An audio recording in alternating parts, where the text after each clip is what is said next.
हरिओम तत्सत। प्रिय मित्रों,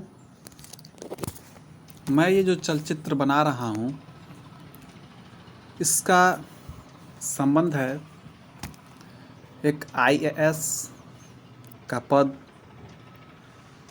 एक शिक्षक का पद जो बच्चों को पढ़ा के उन्हें सीधे आईएएस बनाता है, एवं न चौर्हार्य न च राज्यहार्य न भ्रातृभाज्यम न च भारकारी वे कृते वर्धते एव नित्यम विद्याधनम सर्वधन प्रधानम। कितना व्यवहारिक रूप से सत्य है। ठीक है दोस्तों, क्या आपने कभी सुना है कि कोई व्यक्ति आईएएस, आईएफएस, आईआरएस या आईपीएस बनकर फिर किसी शिक्षक के पद पे आ गया हो, अपने पद का त्याग करके, और फिर अन्य बच्चों को पढ़ाकर फिर उन्हें आईएएस, आईपीएस या आईआरएस बनाने का प्रक्रम किया हो या नहीं? आप दूर दूर तक दृष्टि डालेंगे, इंटरनेट पर सर्च करेंगे, फिर भी आपको आपके अनंत प्रक्रम के बाद भी संभवतः एक भी उदाहरण ऐसा न मिले कि कोई व्यक्ति आईएएस बन गया हो और फिर वह उस पद का त्याग करके बच्चों को पढ़ाना आरंभ किया हो और उन्हें डायरेक्ट आईएएस बनाने की कोशिश की हो। ऐसा कोई उदाहरण नहीं मिलता है। ठीक है, तो किसी भी प्रकार के सर्वोच्चतम या उत्कृष्टतम परीक्षा की तैयारी कराने वाले, उसके संदर्भ में पढ़ाने वाले जो शिक्षक होते हैं वह हमेशा एक अत्यंत उत्कृष्ट छात्र रहे होते हैं, जो अपनी आर्थिक दुश्वारियों या अपने अन्य दुष्परिस्थितियों के कारण किसी लक्ष्य विशेष को प्राप्त नहीं कर सके होते हैं और थोड़ा सा चूक के कारण से चूक गए होते हैं। ठीक है, मैं आपको उदाहरण दूंगा और मुझे आशा है कि आप सत्य को समझ पाएंगे, सत्य तक पहुंच पाएंगे। ठीक है, हम जानते हैं कि भारतीय लोक सेवा आयोग अर्थात यूनियन पब्लिक सर्विस कमीशन हर साल एक परीक्षा कराती है जिसको सिविल सर्विस एग्जामिनेशन कहते हैं। ठीक है, इस सिविल सर्विस एग्जामिनेशन में टॉप रैंक वालों को, सबसे ऊपर के रैंक वालों को इंडियन फॉरेन सर्विस यानी आईएफएस में जाने का मौका मिलता है। उसके नीचे के रैंक वालों को आईएएस, आईपीएस एवं उससे नीचे के रैंक वालों को आईआरएस इत्यादि में जाने का मौका मिलता है। ठीक है, तो अब मैं बताने जा रहा हूँ कि एक आईएएस के पोस्ट और एक ऐसे शिक्षक जो आईएएस की अपने आप में फैक्ट्री है या उन्हें बनाने का प्रयत्न कर रहा है, कौन कितना महत्वपूर्ण है और किसकी क्या विशेषता है। ठीक है दोस्तों, मैं सबसे पहले एक अत्यंत महत्वपूर्ण उदाहरण देना चाहूँगा।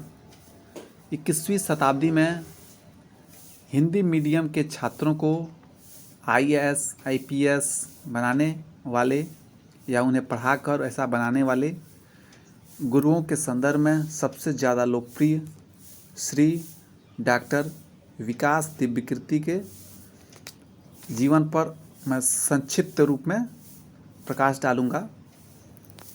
मेरा नाम सच्चिदानंद है और मैं यथासंभव ब्रह्मवाक्य के समान सत्य बोलने का प्रयत्न करता हूँ।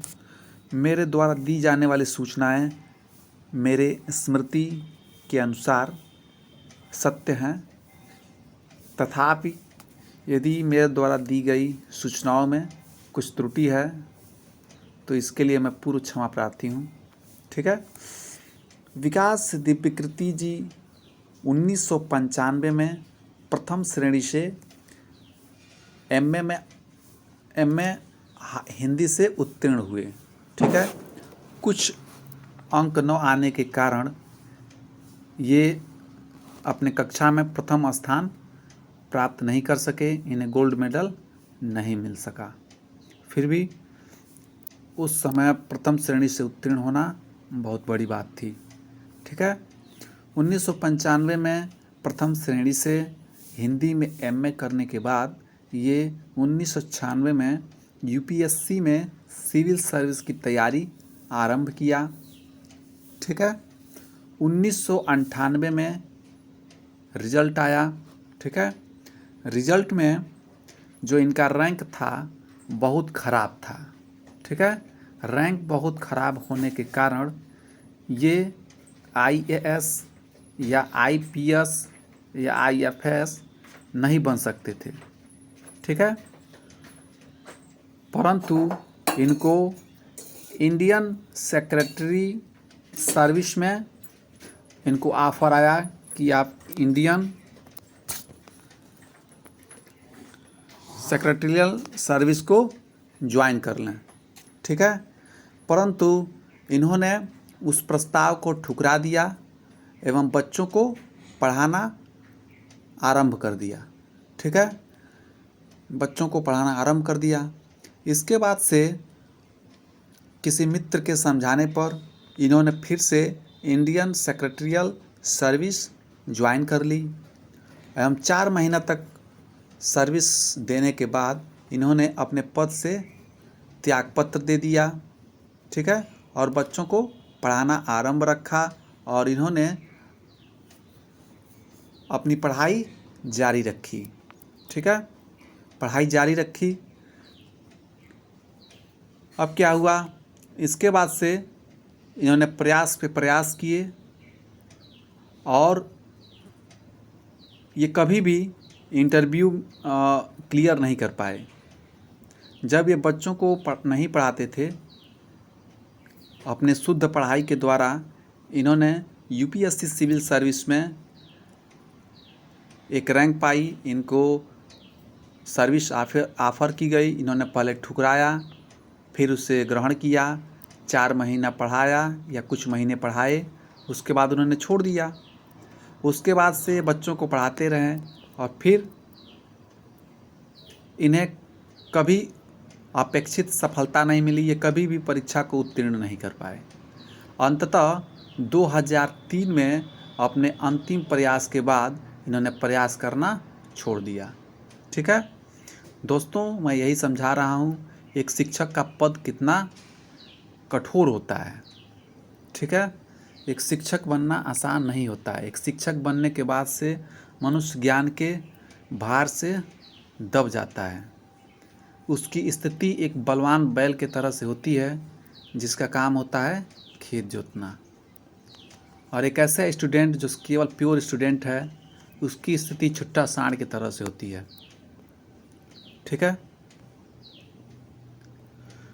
तो मैंने बड़ी आसानी से संक्षिप्त रूप में इनकी जीवनी समझाई है और सभी बच्चे जानते हैं यूपीएससी की तैयारी कराने वाले कि ये 21वीं शताब्दी में हिंदी मीडियम के छात्रों को यूपीएससी सिविल सर्विस में भेजने के लिए जाने जाते हैं। इन्होंने असंख्य बच्चों को यूपीएससी सिविल सर्विस में भेज दिया है। ये कि अत्यंत सफल शिक्षक रहे हैं, लेकिन ध्यातव्य ये है कि शिक्षण के दौरान अपने मूल उद्देश्य को प्राप्त करने में यह समर्थ रहे। ठीक है, तो मैंने बता दिया है कि वे कृते वर्धते एवं नित्यम सत्य नहीं है, व्यवहारिक सत्य नहीं है। जब भी कोई व्यक्ति शिक्षक के पद पे पहुंचता है तो उसके ज्ञान में वृद्धि ही रुक जाती है। ज्ञान में वृद्धि तभी होती है जब व्यक्ति एक विद्यार्थी के रूप में रहता है। ठीक है, किसी को पढ़ाने से कोई ज्ञान में वृद्धि नहीं होती है। हमें ज्ञान में वृद्धि के लिए केवल एक विद्यार्थी बनना होता है। ठीक है, तो जो कुछ भी व्यवहारिक सत्य है IAS के पोस्ट, टीचर के पोस्ट एवं व्यय कृते वर्धते व नित्यम विद्याधनम सर्वधनम धन प्रधानम के संदर्भ में मैंने आपको बता दिया। धन्यवाद। हरिओम तत्सत।